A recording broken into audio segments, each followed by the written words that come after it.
मौसम चल रहा था। सारे पंछी सर्दी से बचने के लिए आग जलाकर अपना शरीर गर्म कर रहे थे। तभी वहाँ पर भूरा कौवा आ जाता है। अरे भूरे, तू आ गया। थोड़ा हंस भी लिया कर। तू इतना कलमुआ है कि हमें अंधेरे में दिखाई भी नहीं दे रहा। सारे पंछी जोर जोर से हंसने लगते हैं और भूरा बिना किसी को कुछ बोले मन ही मन में इसका बदला लूंगा ऐसा कहकर वहाँ से उड़ जाता है। उसे रास्ते में जादूगर तोता का पॉम्पलेट मिल जाता है। उस पॉम्पलेट को भूरा कौवा पढ़ता है। कल करे सो आज कर, आज करे सो अब। हो किसी बात से परेशान तो मिलेगा उसका समाधान। संपर्क जादूगर तोता। भूरा उस पॉम्पलेट को पढ़कर उस जगह जाता है। अरे भूरे कौवे, आ गए तुम?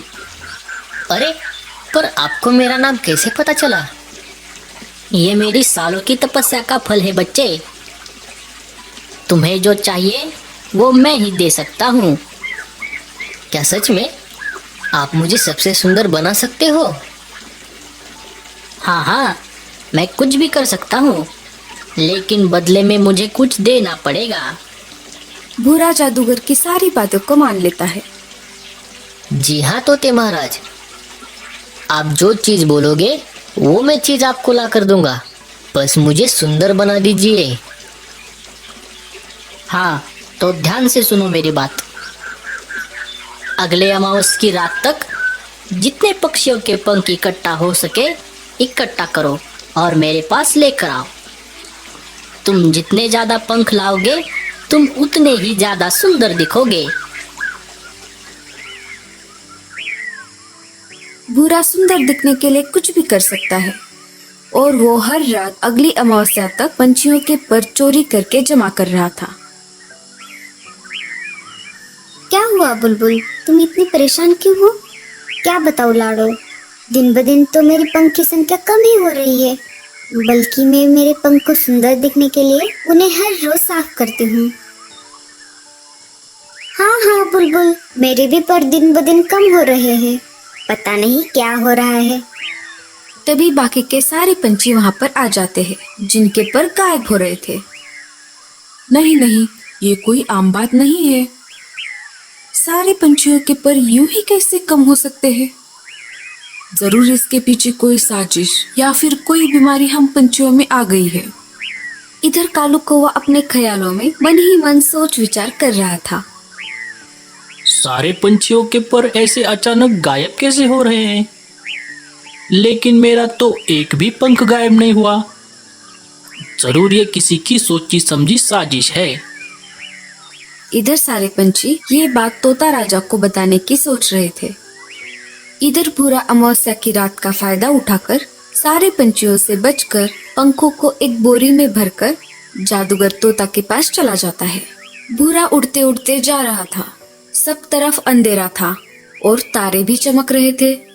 भूरा कौवा जादूगर तोता के पास आ जाता है।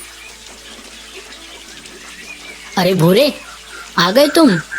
मैं तो तुम्हारा ही इंतजार कर रहा था। मैंने तुम्हारे लिए उस बड़े से कुंड में जादुई पानी रखा है। जाओ उसके अंदर जाकर नहा लो। और हाँ, एक बात का ध्यान रखना, सिर्फ अपने गले तक ही नहाना। अगर ये पानी तुम्हारे आंखों में चला गया तो तुम अंधे हो जाओगे। ठीक है तोते महाराज, मैं सिर्फ गले तक ही नहाऊंगा।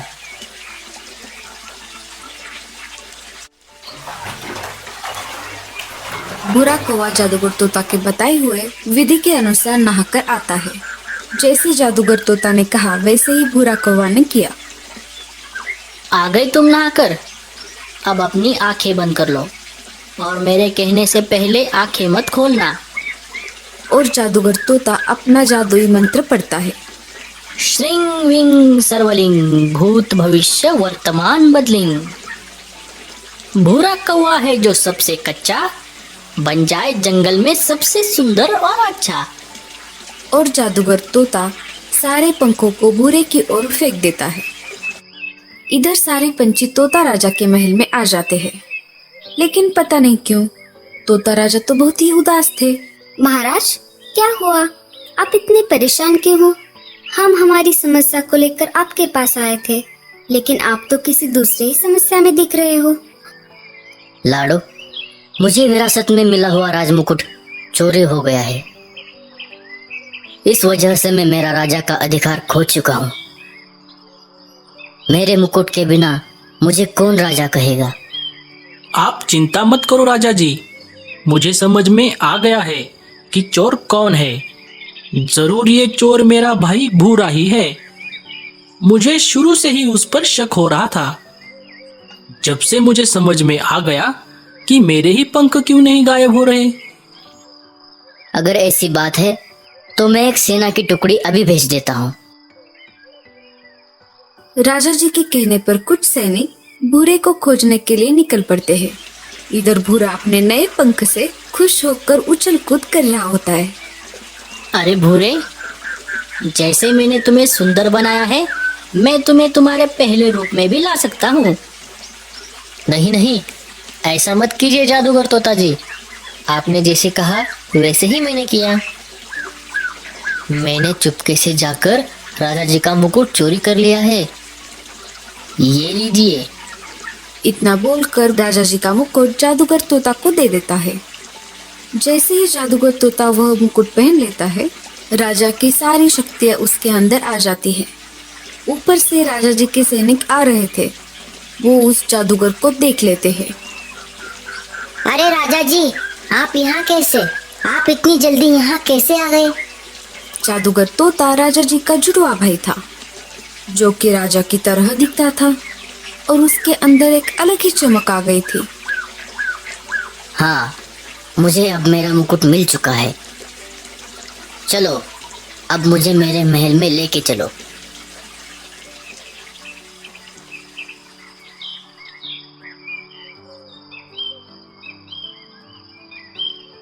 थोड़ी ही देर बाद वो राजा जी के महल में आ जाते हैं। सैनिकों, ये कौन है जो मेरे सिंहासन पर बैठा हुआ है? इसे अभी के अभी यहाँ से निकाल कर बाहर फेंको। अरे मिट्ठू, तू ला, मुझे मेरा मुकुट वापस कर दे। तुझे तो पिताजी ने जंगल से बाहर निकाल दिया था। नहीं नहीं, मैं कोई तुम्हारा भाई वाई नहीं हूँ। हट जाओ मेरे सिंहासन से। इधर कालू कौवा और लाडो सब देख रहे थे। तभी कालू को एक आइडिया आता है। रुक जाओ, मुझे पता है असली राजा कौन है। सारे पंछी कालू की तरफ देखने लगते हैं।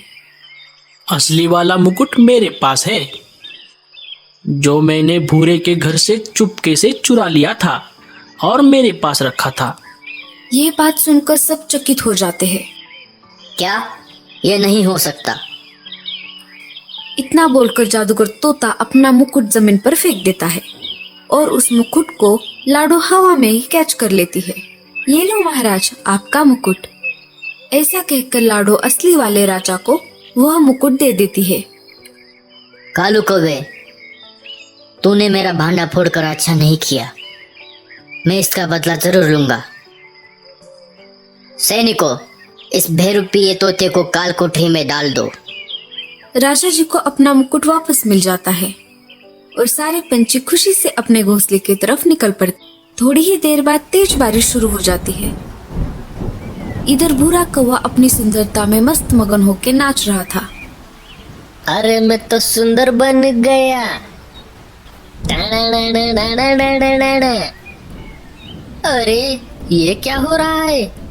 मेरे सारे पंख ये नीचे कैसे गिर रहे हैं? मेरे सारे पंख निकल क्यों रहे हैं? अरे उस जादूगर ने तो मुझे फंसा दिया। ये तो ग्लू का पानी था। अरे उसने मेरे ही पंख लेकर मुझको ही चिपका दिए। भूरा जोर जोर से रोने लगता है। तो दोस्तों, कैसी लगी आपको हमारी ये कहानी?